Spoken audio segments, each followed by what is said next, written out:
Hello folks and welcome to Tippcast again this week with myself, Shane Stapleton, also the head of sport in the Nina Guardian, Shane Brophy. Shane, how are we this morning? Good, no, good. Looking forward to a busy weekend. Like first weekend in February, League Hurling, Harty Cup final, National League football. Jesus, we're rightly back in it now. Yeah, I remember, was it early on in December, we were bemoaning the fact that all the Tipperary teams were gone early, and the famine is over for us. Down season doesn't last too long. No, it doesn't. You were at the Dillon Quirk game over the weekend. I watched it myself. Great occasion, first and foremost. Oh, no, I wasn't at it actually myself. Okay. I watched it like yourself. Look, it was. I suppose it probably got the crowd. I thought maybe it might get up around 5,000, but maybe the fact that I'd say a lot of Limerick people probably didn't come when they saw maybe the line out that was being sent. And I think David Reedy and Darragh Donovan were only two. Garrod Haggard, the only two for frontliners we saw, and they only came off the bench. So, but look, all in all, another hugely beneficial, I suppose, event for raising money. I'm sure 3,500 were there times €20, and then all the others that would have donated online or bought match streams like yourself and myself. So, it was so successful from that point of view. I suppose disappointing now that the jersey issue still wasn't resolved from last year, like the special jersey wasn't worn. So, I know the GA have the reasons for these sort of things, but I just too think it's. Sometimes I worry that the GA are putting too much of a professional element on an amateur organisation. There's got to be some leeway where things like this are allowed without applying professional regulations to them. And just in terms of the game itself, Tipperary put up 327, Limerick put up 120. So it was, 13-point win for Tipperary. It was comprehensive enough. But, as everyone would have noted, it was more or less a third-string Limerick team. All very good players, don't get us wrong. But, there was a lot more frontliners to the Tipperary team. Who would have stood out for you in terms of Tipperary in that game? Yeah, look, I suppose in terms of, I maybe just focus first on I suppose what we saw. I like the pace the way Tip played. I thought there was a lot of power from our half back line. They moved the ball pretty quickly. I suppose we're able to break tackles, which I thought was really noteworthy, especially in the half back line midfield. Weren't afraid maybe to try and break that first tackle and then deliver the ball inside. I thought in terms of individual performances, I thought Michael Breen at wing back very, very good. Like I always thought that was his position at number 5.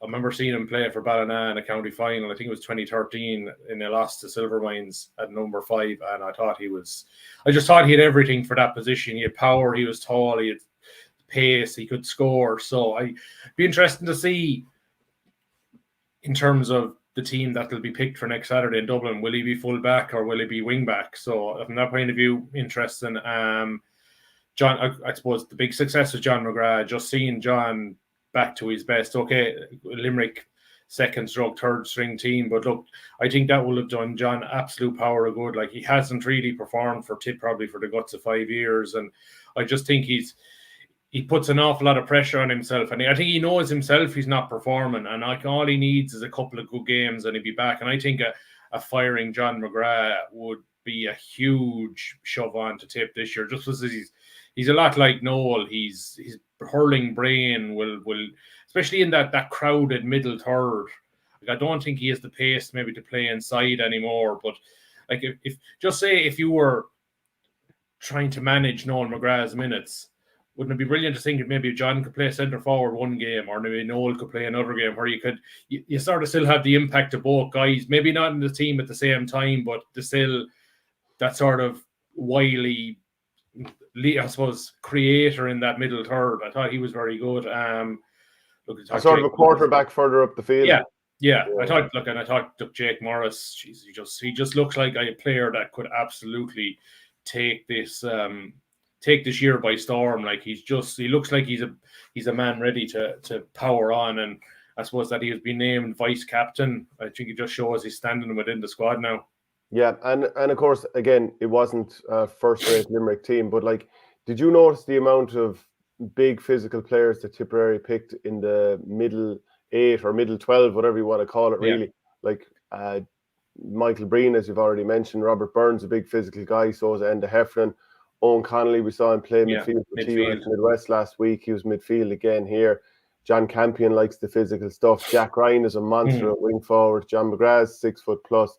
And then Alan Tynan's a very aggressive player. So then you throw in Garrod O'Connor, going to come on, Seamus Kennedy, we haven't seen yet. Noel McGrath is no slouch either. Like, there's something I remarked in my preview of the league, like Tip between 5 and 12 are so many options. Like, it's just that I'd say it'll be a tough job trying to nail it down. I would say probably our full back line is where we're probably a little short at the moment. But then I'd say there's a lot of teams probably short in the full back line, but I suppose they have an out and out inside defender. Look at Limerick. Dan Morrissey is a half back playing full back. Barry Nash is a converted half forward playing corner back. Like, so it's, and I suppose another thing is it looks to me like Barry Hogan looks like he's back in number one. He's played practically all the preseason games. We haven't seen Rhys Shelley yet. So it'll be fascinating from that point of view to see will Rhys go back in as number one for this Saturday. But from what we've seen so far, Barry looks like he's number one. Yeah, David Hogan says Alan Tynan looks even more powerful than last year. Get your comments in. Let us know who you'd like to see getting a run for Tipperary this weekend. Who's impressed you? Who's a common player? Between both teams, they used 56 players. Tipperary used 30 players in the game, so everyone was getting a bit of a chance. And Conor Bowe came back in again. Barry Heffernan. I mean, I'm listing like big physical guys here again. Bonner Maher came in. Good to see. Willie Connors looked very tidy when he came in. Like he's not as tall as the other guys, but he's great guile, and a lot like Noel McGrath has great vision as well. Like I think he'd be a great sort of a kind of a Darragh O'Donovan style kind file in the middle of the field. Like we always remember in 2019, 20 minutes to go, he was generally the guy Liam Sheedy sent in to finish the match. Like, he always tended to use the ball well when other teams were tired. Like, so I wouldn't be surprised maybe if he's in that kind of role again, where he comes on in the middle of the second half when teams are starting to flag in his quick brain, and we'll see us maybe use the ball better in those closing stages. And like, imagine in the last 20 minutes of some tight games, whether it's a Noel McGrath or a John McGrath, or like, I'm sure Jason Ford will come back into the team at some point, but even early doors when he's just coming back off the bench, like, the options are, like, it is pretty clear that, like, and I'll name a few more players that came into the game as well. Craig Morgan came on, Billy Seymour, Sean Ryan, Paddy Cadell, you mentioned Garrod O'Connor, Gavin O'Halloran, Joe Fogarty, Pádraig Campion, Brian O'Mara, Cian O'Dwyer. Like, it's fair to say that in terms of like depth, now it's difficult to name your first 15, which is both a good thing and a bad thing, because you look at Limerick and you're like, towers of strength everywhere. Tip have a lot of quality across the board, maybe not standouts for every single position, but there's elements of there being a lot of good to the selection headache for Liam Cahill. Oh, absolutely. Like, and look, it looks like we're pretty clear of injury at the moment. I know, okay, Jason Ford is still to come back from his finger injury. Looks like Noel McGrath and Seamus Kennedy are getting a little bit more time to recover from the exertions of last year.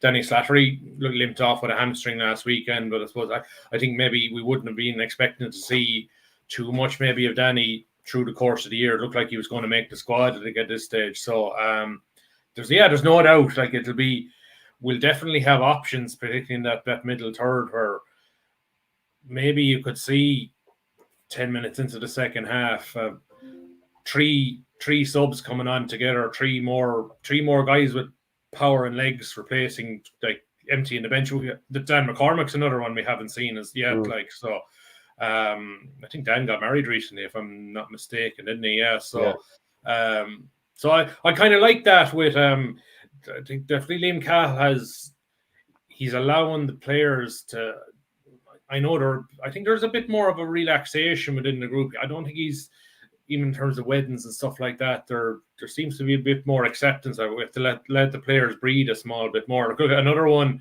has been mentioned, is Darragh McCarthy. Like, focusing on Nina CBS at the moment, and Jesse, it's rough for two other players this weekend. Like Michael Breen, he is on the management team for Clonmel High School. They're in the Munster final on Saturday, same time as Tipper playing. He can't be at it. Sean Kennelly is on the Darren McCarthy playing for Nina CBS in the Harty final. Sean Kennelly is a part of the management team. Sean Kennelly will have to be in Dublin when the Harty final is on. So just tough luck the way that is. But it's great to see the likes of Michael Breen and Sean Kennelly trying to bring through the next generation as well. Yeah, it sure is. So, and then just back to the sort of middle sector of the field as well. Tipperary looking like there's good depth there anyway. Yeah. Look, we'll see in championship, which players survive. But the only negative, I don't know if you would agree with me, is that I thought there was a lot of times in the game that Limerick scores got very easily. Some of our defenders were 2, if not 2.5 yards off their men when a Limerick man got a shot off. Maybe it was just the flow of the game and the intensity wasn't there, but that worried me the amount of times the likes of English and Dálaigh got out very easily in front of their men and got shots off under very little pressure. Look, maybe it was just the lax nature of the game.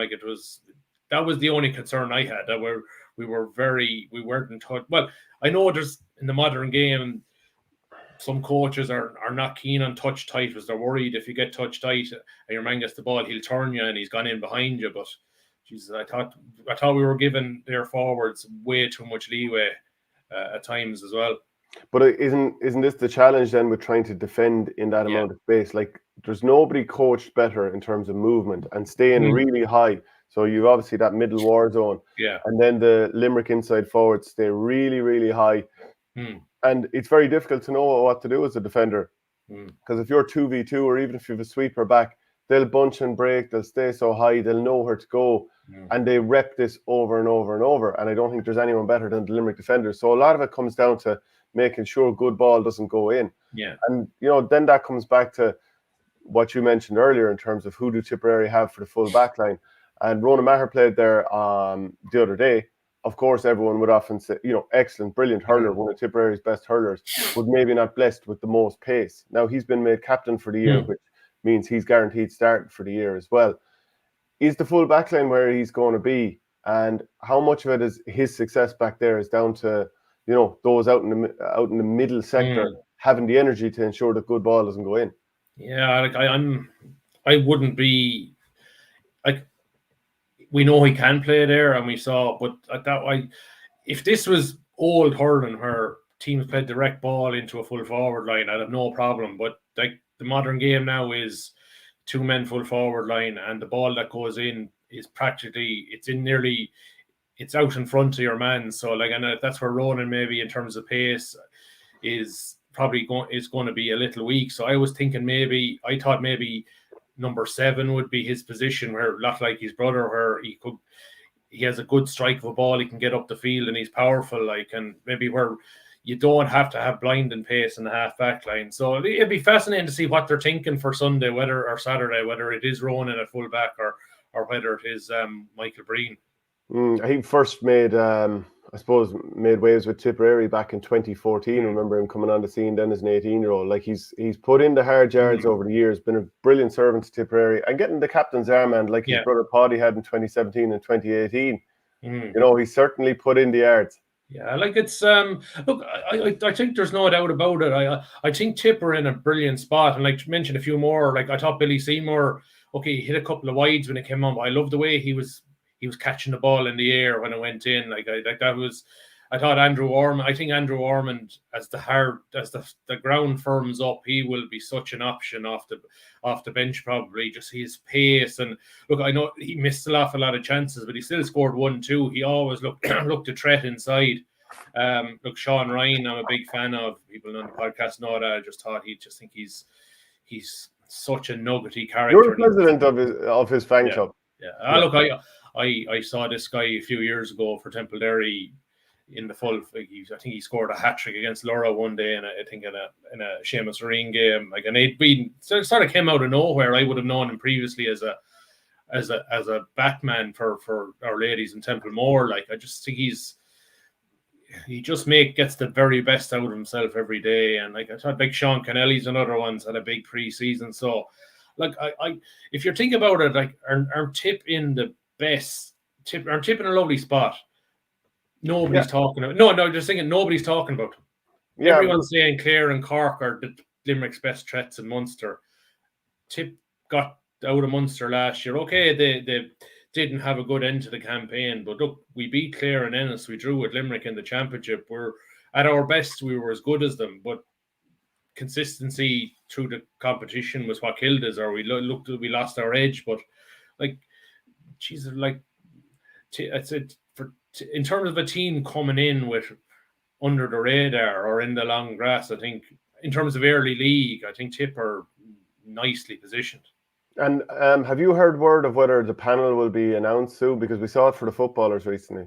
Yeah, I would have assumed we would get something later in the week, but I listened to an interview Liam Cahill did afterwards.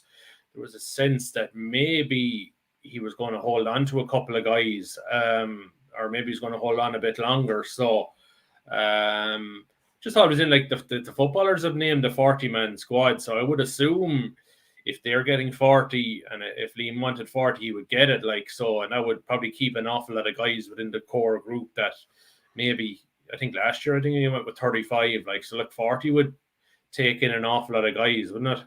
Oh, it certainly would. Like, we named 30 that played on that featured at the weekend. And add in Connor Stakelum, Jared Brown. You already mentioned the likes of Dan McCormack, Seamus Kennedy, Sean Kennelly. A third goalie. Yeah. I mean, realistically, you're hitting 40 there very quickly. Darren Harty, like, so. Yeah, there's guaranteed to be another name or two that we haven't thought of as well. Wasn't it David Kelly came on? Yeah. Yeah, I mean, look, realistically, this is like, in the past, it might have been critical that Tipperary aren't bringing through enough players. Yeah. I don't think we can say that at the moment. Yeah. No.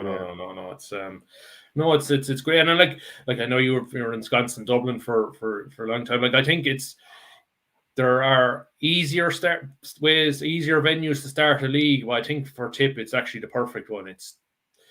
I love the challenge of that Dublin. Like, it's if Tip are not prepared, like the last two times Tip have played Dublin and Parnell Park, they've been walloped both times. Like, so if like Liam, like every Tip player is going to have to be steel going up there. Like, I just think it's the perfect start to it. Like, in terms of the challenge, the venue, everything. Yeah, and of course they're managed by former Tip selector. I'm sure Micheál Donoghue. I'm sure he doesn't start his CV off with former Tipperary selector. But it's a big year for Dublin. Like, it's his second year. Like, got to a quarter final last year, faded badly. But I don't know. I sense there's, especially with the how Na Fianna went, and I'm sure there's probably going to be a decent Na Fianna hue to it. And I think I'm not sure how close Donald Burke is back, and is Chris Crummy back? Yeah, I don't. Yeah, the talk is that he's back for this year, and that Donald Burke isn't too far away. You know yourself, it can be hard to know is Donald Burke going to appear this week or in a month or whatever. But like, he's crucial. Yeah. He's arguably he's the sort of risk you'd be happy to see a Tipperary jersey on top of him. He has absolutely. Like, so look, we always know Parnell Park in February, March time in the league is a hard sled. Like, so like, I think it's a brilliant game for Tip to start off the league. Yeah, and I've been at some of Dublin's matches this year. I was at their Walsh Cup semi-final against Galway, and they were, in terms of winning ball, they were very good, but they ended up losing the game comprehensively enough. They had 16 wides, they missed 3 clear goal chances. They were trying Owen O'Donnell full forward as well. He picked up a bit of an injury, so I'm presuming a couple of weeks on he won't be available for this one. But like, there's a lot of quality across the field, and long gone are the days of talking about manufactured hurlers. There's a lot of really nice hurlers, and even into the bench here. I couldn't,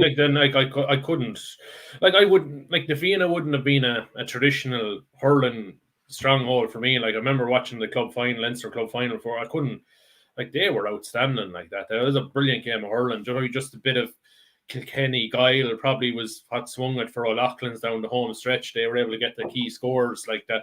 But like, in terms of hurling, there was nothing in that game.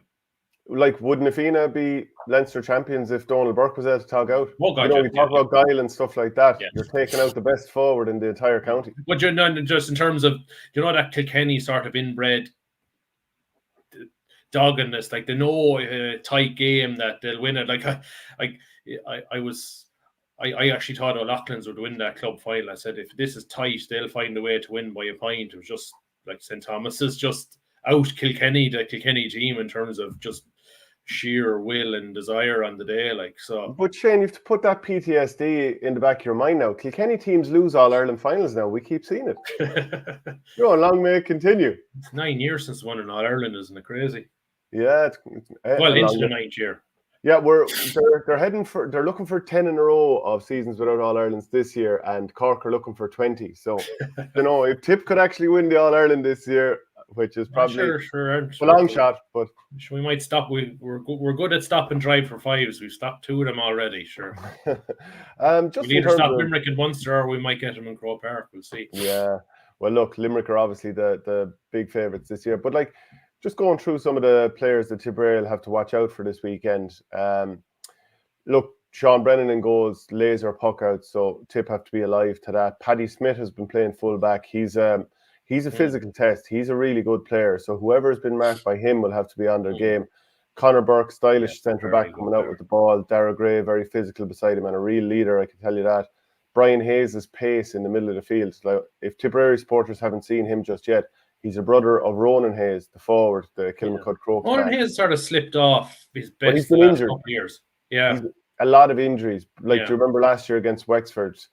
It was like he got shot in the hamstring and pulled up. But, he's a really quality player. Danny Sutcliffe is still playing some good stuff. Keane O'Sullivan has kind of stepped up for Dublin. Now, he missed 2 good goal chances against Galway, but normally he wouldn't. And then you've plenty of options on the inside. And someone to keep an eye out for is Dara Purcell of Kilmacud Crokes, another really good player. So there's plenty for Tipperary to get worried about. And, like, do you believe in this whole Parnell Park factor as being... I always just found it, like, it's a tight place to play, but it's still a pitch. Like, there's no... Oh, yeah, I know. I do think, I suppose, it's... Dublin 2 tend to perform well. And I'd say...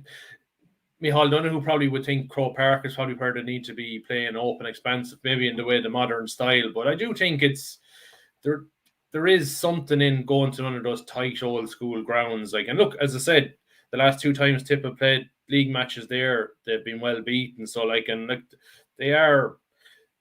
I think Kilkenny are the only team that tend to go to Parnell Park recently enough and know how to win comfortably. But look, I do think in terms of that, and maybe I think Dean Cahill will be using that to really focus the minds that like this is as tough and probably an away ground as there is. Like maybe I'd say Ennis and maybe Nolan Park are probably like that. But look, it's just I suppose you use Anton to steal the mind. Like so, isn't it a bit like okay, this should be the test. This is exactly what Dean Cahill wants. Find out whose Warriors are like. And is it in some ways will it be?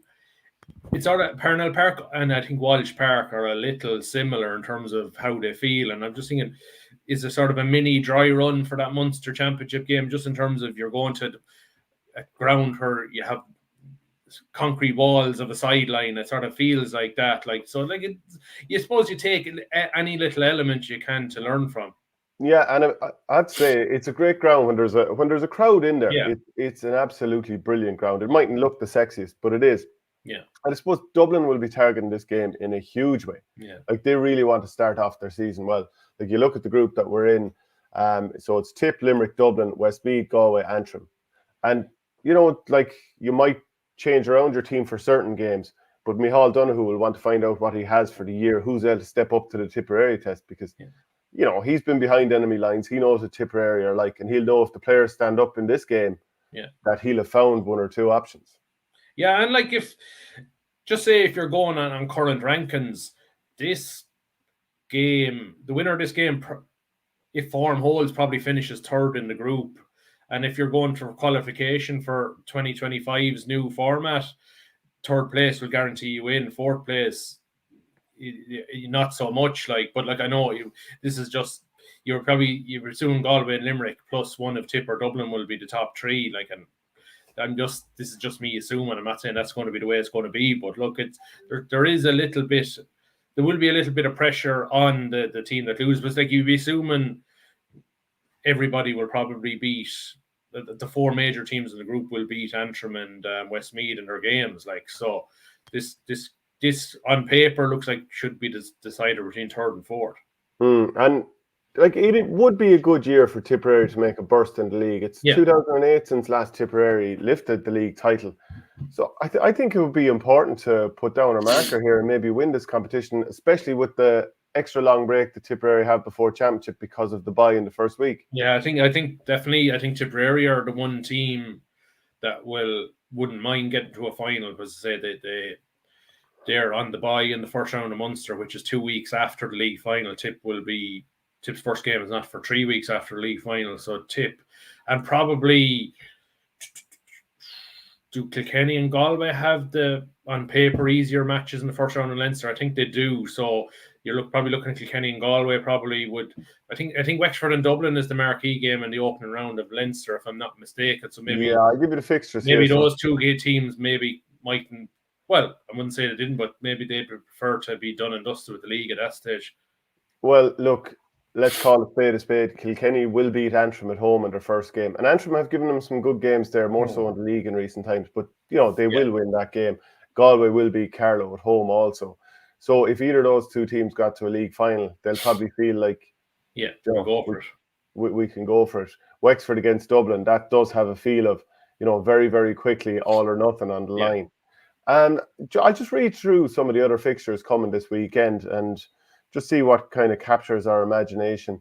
So we mentioned Dublin Tipperary. That's Saturday at 2:30 at Parnell Park. Galway and Westmeath, that's on at 2:00 in Pearse Stadium. On Sunday, then, you have Offaly against Waterford in Division 1, Clare against Cork in Division 1, Kilkenny Wexford, and then back over to Division 1 Group B, Limerick against Antrim. So what's tickling your fancy there? Yeah, it's not the sexiest group of fixtures in the world, is it? I know there's probably only two maybe that would get the pulses rate, maybe Cork and Clare, but then you don't know where both teams, you don't know what teams are going to be putting out. And then Kilkenny and Wexford, just maybe the Wexford have had a good pre-season, won the Walsh Cup. So like Keith Rossiter, maybe a lot like Liam Cahill should keep Rossiter probably looking to get an early springboard, get a feel-good factor back in Wexford. So like I think after that, and look, it's a traditional rivalry, Kilkenny and Wexford probably is the one that probably stands out for me. Looking forward to seeing, I suppose, how many of the O'Loughlin contingent will be back. I see Paddy Deegan has been named captain, no surprise there, outstanding leader, leads by example, outstanding player. So probably that one.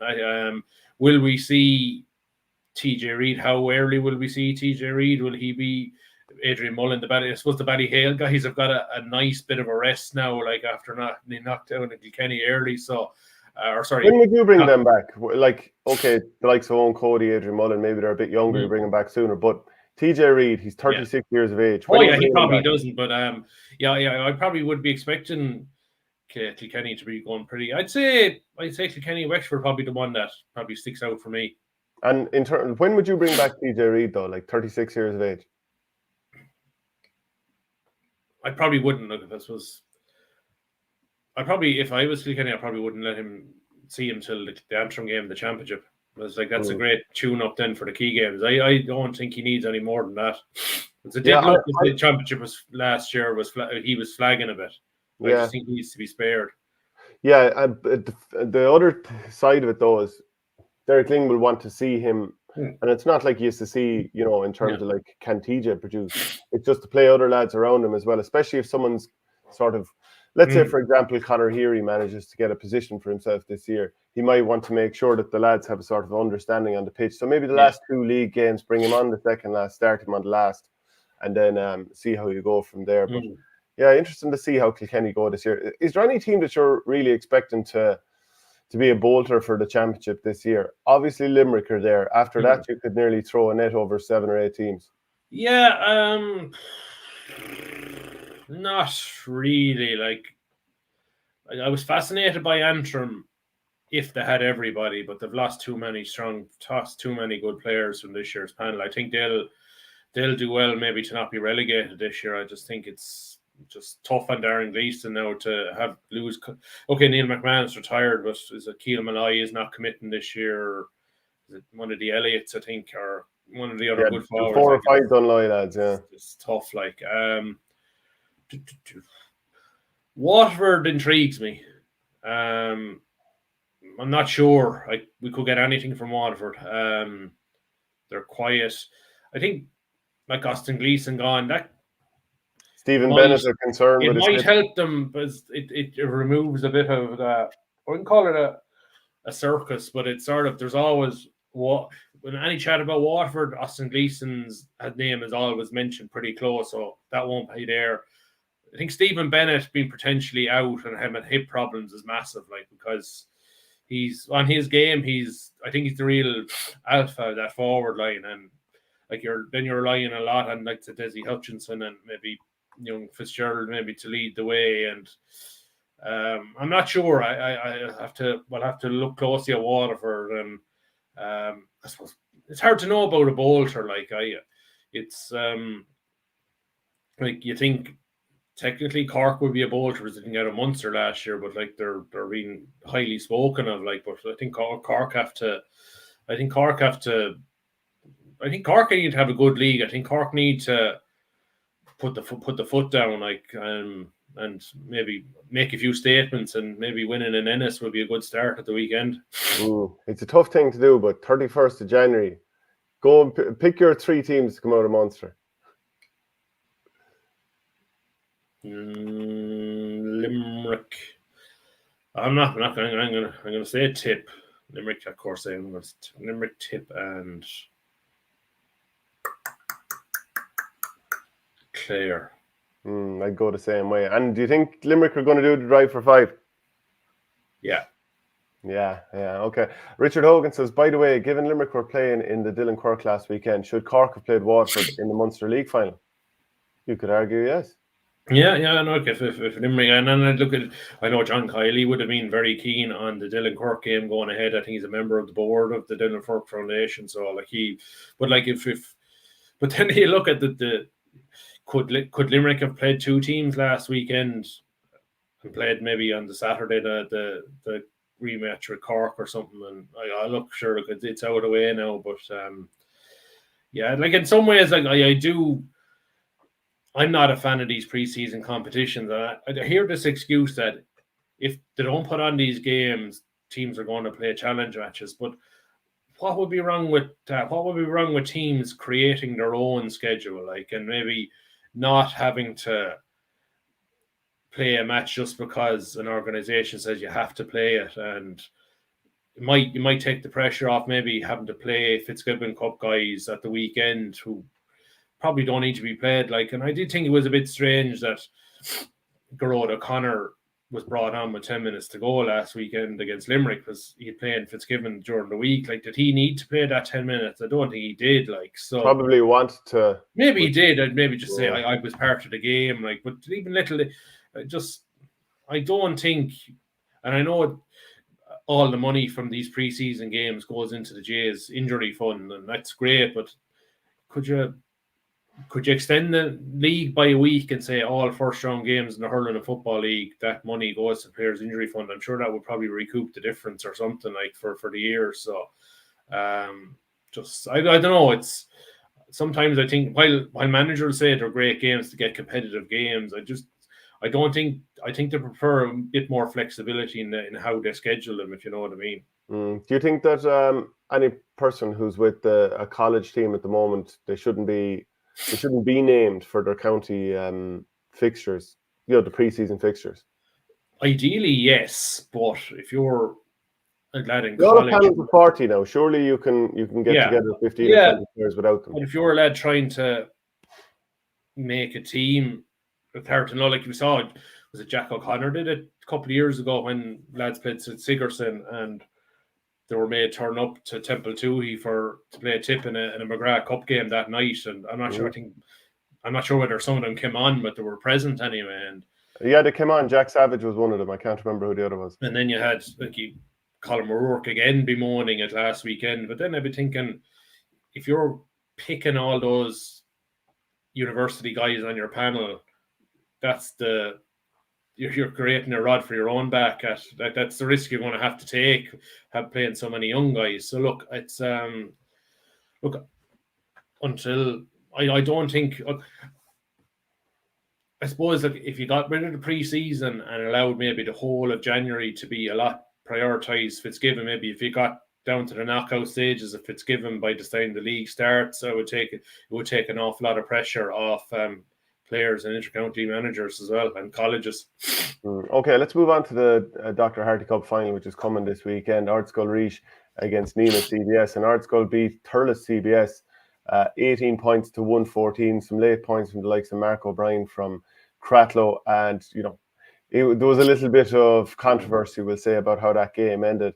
On the other side, there was, of course, plenty of controversy as well, but Nina got over the line against Charleville. What sort of a buzz are you feeling around the area? Yeah, I know there's great excitement locally. Like it's probably the closest we have to sort of an American sports vibe where you sort of have a schools team or your alma mater. I don't think we have it in Fitzgibbon or Sigerson. I don't think we're near that yet. It's like you don't get the crowds. Like the whole university doesn't come out in terms to support a Fitzgibbon weekend, but definitely at schools level to do. Like I'd be probably expecting 3,000 or 4,000 people in Ennis on Sunday. Like it's a real buzz in Nina, particularly because I suppose it's like anything to chase for that first one. Like it's always huge. Like Nina have lost 4 finals before, and they're looking to get there, and look, they're underdogs again. Like if it goes to form, they're going to be disappointed. But look, they're a really solid unit. They have a star player in Darren McCarthy. They're hard to beat. The Dean Ryan team won their first under 17A before Christmas, first time ever. They were the underdog beating Flannans. Like so, to be a fair double for Neen the seniors to beat. I suppose they're a recent power in Ardscoil Reach, like the 5-time winners since 2010. Like I suppose Ardscoil Reach coming to the fore in Harty was probably where they're. I suppose that coincided with Limerick's rise, like once they got a big power in Limerick driving the thing on, that's gotten them going. And now I suppose inadvertently, Ardscoil Reach is really driving Clare hurling now because 10 of the team that started against Thurles are from Clare clubs. Like so, it's Ardscoil Reach really is they're creating quite a legacy at the moment. And I enjoyed some of the interview with Darren McCarthy, Toomey Varam, and he was just saying about the buzz in the school this week. He goes, the minute you walk in the door, the atmosphere is different. Compared to previous years, you'd walk in, you'd be out of the Harty Cup even before Christmas. And even myself, you'd be in dull humour, not looking forward to school at all. But it nearly puts a purpose on coming to school now, and you look forward to it every day. And it's just the enthusiasm of youth in there. We all hated going to school, but the hurling puts a good shine on it. Oh yeah, and like I know, I was speaking to the principal of the school, and I was saying to her, like I know they're primarily coming here for an education, but there'll be some lads are coming here for us. Even in first year, they're dreaming of the Harty when they get to 5th and 6th year, and maybe trying to win one. And like it's, as with Nina have the opportunity there now. Like it's, look to be like I know. They've won an All-Ireland back in 2012, but they lost the Harty final, and that's sore like that. It's a strange competition. I know we always get barbs from Kilkenny about what was it? The Harty Cup final is the qualifier to see who loses to Kieran's in a. But like, it's a strange thing in a way. If you said to any Munster school, do you want to win a Harty or a Croke Cup? They'd say a Harty. Like they feel that the Harty is the pinnacle, like, and that nearly the Croke Cup is secondary. So, yeah, look, it's. I'm going to that. I'm not going to Dublin. I'm really looking forward to this Harty final. And I just look. I hope Nina go out and do themselves justice. The 4 finals Nina have lost. They've got off to dreadful starts in the first 15 minutes, and they've more or less been out of the game. If they're in this in the second half.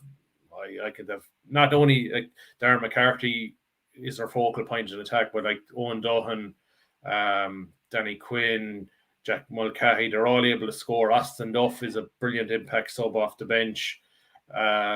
Real leaders, Keane Connolly in defence, like Gavin McGrath's real nuggety defender. So like I just hope now they'll go out and perform. Like everything is against them really. The matches in Ennis. Practically a home game for all those Clare lads playing around the Ardscoil Reach team, but look, it is what it is. I don't think Nina are going to be using it as an excuse. Like, and look, it's hopefully to do themselves justice at the weekend. Yeah, Ardscoil are unbeaten so far. They beat Flannans, Ballincollig, De La Salle, John the Baptist Hospital, and then obviously Thurles the last time out. Yeah, it's definitely they've had the harder run to the final. Thurles have only played 4 matches. See, Charleville twice, Bandon, and who's the CBC of Cork. So they've beaten 3 Cork clubs or 3 Cork schools. So it's definitely their hardest test. But look, I think they only need to look for their junior team for inspiration. Like that junior team were massive underdogs against Flannans and they won that final so they just need to believe that they're as good as them. Look at the last 2 years. Tulla and Cashel won the finals. Small schools who probably were underdogs as well. So and they got the job done. So there's no reason why Nina will feel inferior to Ardscoil Reach at all. Okay, David Hogan says the Ardscoil team is essentially a Limerick Clare minor intercounty squad. Nina are up against it, but schools hurling is mercurial. Cashel found a way to beat Ardscoil last year too. Like I was looking back in 2012 when Nina got to the final to beat Ardscoil Reach in a semi-final after replay. Now Jason Ford would have been on that Nina team, but that Ardscoil Reach team had Keane Lynch, Ronan Lynch, Will O'Donoghue, Jamie Shanahan of Clare, who would have been a big underage star back at the time. That was a fair team Nina beat back then. So it just shows that you can have a lot of star names on paper. You just go out and perform. I think Nina are sort of in that space again, where if everybody does their job, they'll and bring it into the last 10 or 15 minutes, it'll be hard to beat. So tough opening fixture for Tipperary manager Paul Kelly for the footballers. Coming up short, 3-10 to 1-14 against Carlow in the stadium. So 2-point loss there. Longford coming up this weekend. What's the mood like? Yeah, no, I covered this game on Saturday night. Look, on paper, it was a disappointing result, losing at home to Carlow. Last 20 minutes, Tip had a numerical advantage. It was a draw game at the time. Didn't kick on. I suppose that just bit of naivety, bit of inexperience probably came against them. And I think we've got to accept that. Look, we're not comparing like with like of maybe a couple of years ago with Tipperary teams that were loaded with quality, maybe that found themselves back in Division 4. Tip are trying to build a new team with guys that wouldn't have had an awful lot of underage success. There's some talent there: Sean O'Connor, Paddy Creedon, Stephen Grogan, guys that would have probably been prominent maybe on poor underage teams. And you're bringing them into a team that probably, I think, only Shane O'Connell, Jimmy Feehan, Stephen O'Brien, somebody else, the match progress, would have played in the Munster final 3.5 years ago. We're really building probably a whole new team. But on the flip side, I thought the style of football Tip played was very encouraging, very fast-paced stuff, like to attack with pace. But on the flip side, if you lose possession, you're turned over playing like that, you can be picked off. And look, Carlow on the counter-attack, particularly in the first half, were pretty devastating, and they were more efficient, really. They took their chances. Sometimes when I think Tip dominated position, sometimes they went for the killer pass too often and meant maybe being intercepted or things like that. But look, result was poor, but in terms of maybe glimpses of maybe the style we're hoping to see, I'd be encouraged from that point of view. But look, there's going to be a lot of growing pains as Paul Kelly tries to implement his style of play. Yeah, so obviously he has to be given plenty of room for manoeuvre there.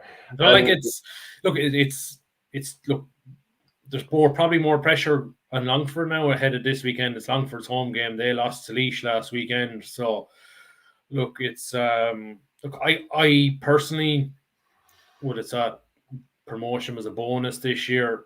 Look, there's still 6 games and 12 points to play for. There's not to say that Tip couldn't turn this around, but I think a solid 3 or 4 win campaign, come the end of it, knowing your style of play, would be a good campaign, and maybe a load of lads' blood. I would say, Shane Neville, the guy who was on the Tip hurling team last year, I thought he was very good wing forward. I thought Sean O'Connor really looked like he was a guy who was going to nail down the lead attacking position. I think he was very good. Stephen Grogan at centre back. So disappointment, the likes of Paddy Feehan and Stephen Quirk, guys that have been on the panel for a few years, were taken off at before half time, and so maybe that was a bit of a sort of maybe a kick up the backside, maybe from not only to them but to everybody. It doesn't matter if you're maybe on the squad a few years, if you're not performing, you're coming out, and it sort of puts the warning on everybody going forward. Yeah, so Longford won the O'Byrne Cup just a couple of weeks ago and beaten, a much changed Dublin team, not too many regulars there, but they did that last year and got relegated from Division 3, so there's no guarantee that they'll be brilliant against Tipperary this weekend. I've seen it. Winning the O'Byrne Cup's nearly a poison chalice. You're nearly guaranteed to have a poor year after it. Yeah. Then what about the Tipperary camogie team? Just in terms of shaping up for the league, what are you expecting? Yeah, the Dennis Kelly named his panel last week. 30 player panel. There's a couple of players that will be sitting out because of injury, and I suppose Cottivan hasn't committed for the moment. She's due to get married next month. I think Dennis Kelly is hopeful maybe she might recommit as the year goes on. And look, I suppose Cott is a lot like maybe the likes of Noel McGrath and TJ Reid. We need Cott fresh and firing in the summer for the championship. So if Cott sitting out the league, probably won't. It probably diminishes Tip's chances maybe of winning a league, but it does create the opportunity that maybe Dennis will.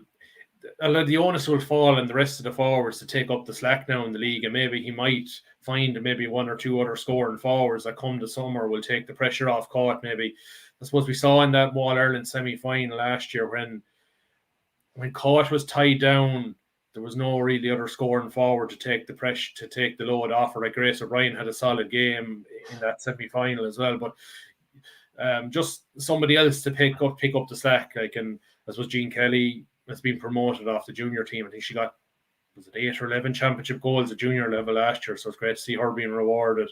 So it's interesting enough. They're going to have to blood a new goalkeeper. Caoimhe Burke is still injured.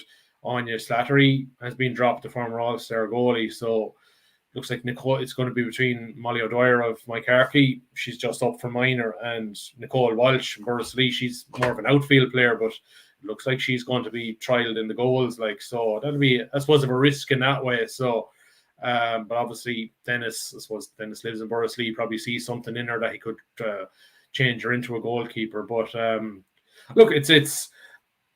I suppose we're looking forward to a good campaign. I suppose we have to give a mention to a challenge game in Borrisley this Friday night. Tipper playing All-Ireland champions Cork. It's in aid of the Paddy Duffy Fund. Paddy, he's a young chap from Borrisley going through a bit of cancer treatment at the moment. So anybody who is around the area wants to see the All-Ireland champions in action against the Munster champions Friday night in Borrisley, there's a GoFundMe page. If you can't get to it, maybe give a donation through that as well. Yeah, here's details of the GoFundMe, and we'll share that on the tweet as well. So far, plenty been raised, but keep it coming as well. We haven't quite reached the target just yet. And also, when you're mentioning the panel for the camogie team, then 5 of the minors from last year have been called up as well. So certainly Dennis is trying to bring as many through as he can. Yeah, no, he did. We brought you a good few minors last year. I suppose like Celine Guyan, and she was very, very good off the minor team last year. So she's another one to look after. No, it sort of feels that while again we lost the semi-final last year, still feels that there's still an upward curve with Tip camogie, and I suppose they're starting up on, I think it's Sunday week. I think it's against Waterford. I think it's our first game. So big campaign ahead. So, and I suppose great thing that I suppose a lot of good work going on in Tip camogie. So we see Ursuline Thurles in the All-Ireland Schools final, Senior A, the B-Prez of Athenry last week in the semi-final. So a lot of good underage work going on at the moment. Yeah, for sure. And then the Tipperary ladies football just came up short against Tyrone. Again, what's the feeling there? Yeah, I'm listening to Tony Smith on local radio Monday. I suppose he just bemoaned the fact that they just wasted so many chances. They lost by a point. He said they missed about 3 or 4 goal chances at the start of the second half of the wind at their back. So they were pressed to kick on. And you probably think with forwards like Sebastian Maloney and Emma Morrissey and the likes, like they should have been able to take those scores. That's what's disappointing in a way, like to come away. It would have been great after 2 games to have 2 wins. But look, it's not terminal. They have 2 points on the board after 3 points. 3 points for men in ladies football. So they've a win from 2. They're away to Laois next Sunday. Laois have lost both their first 2 games. So probably think you'd hope Tip will get back to the winning run there. And then I think 3 of their last 4 games are at home. So I think they're still in a good place maybe to get to a league final. So just disappointing that, I suppose, while they were probably the dominated possession and had more chances against Tyrone, just didn't turn them into scores. And then I suppose might as well ask you about the whole talk around VAR for GA. It seems that the can has been kicked down the road. My thought is kick it down the road forevermore. Do not bring it in. It's destroying soccer. It's taken the spontaneity out of goal celebrations and crowd celebrations. Everyone's looking over to the linesman on the big screen. I wouldn't be a fan of bringing it into the GA at all. Like I think it's good that the GA probably looked into it. No harm in assessing maybe the benefits of it and maybe the weaknesses of it. Look, I don't think we'd need it. I think human error maybe in terms of refereeing decisions. I still think you have to have that element of it. Lachlan Gales won't agree with you. No, what I would agree was like, let's figure out a way to make Hawkeye adjudicate goals. Like we don't need a TMO for goals. Like find a way for Hawkeye to adjudicate on goals in Croke Park. Like, and that would solve that.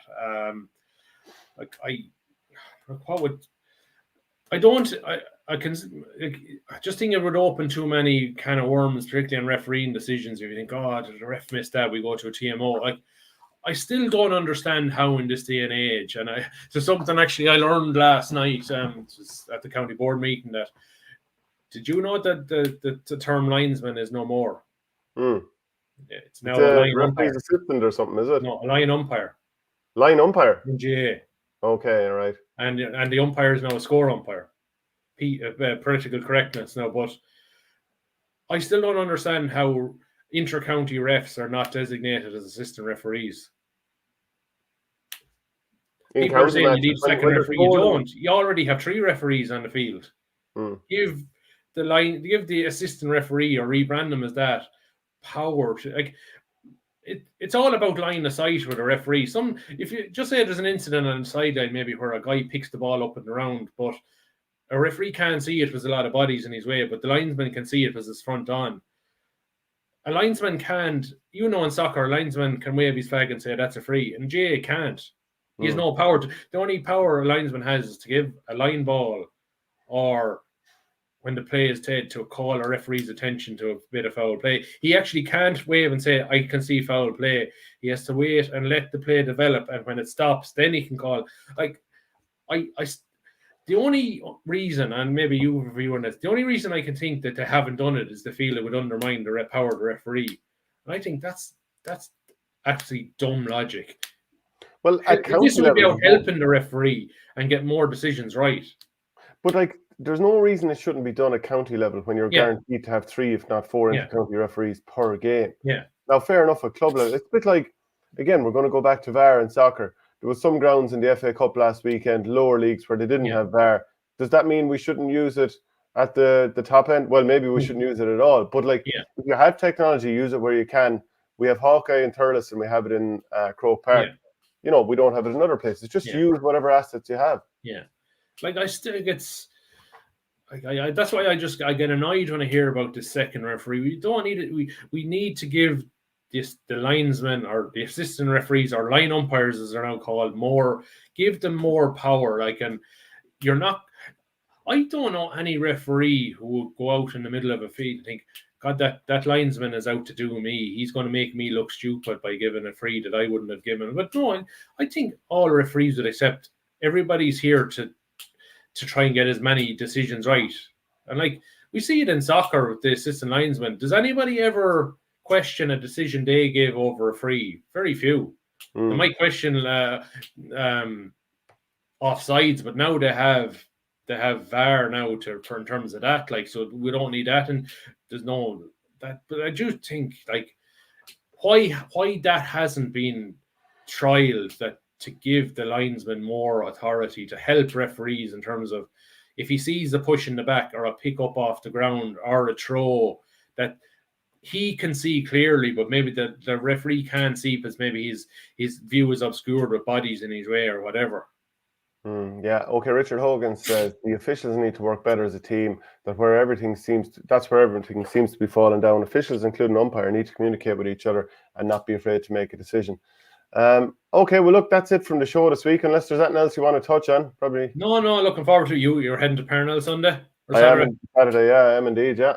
So you'll have bird's eye view. So I know I'll watch it back after the Harty final. So hopefully we'll be in good fettle now after big weekend. Yeah, best of luck to all the Tipperary teams and Nina CBS for sure. Okay, Shane, we'll chat to you next week. Cheers.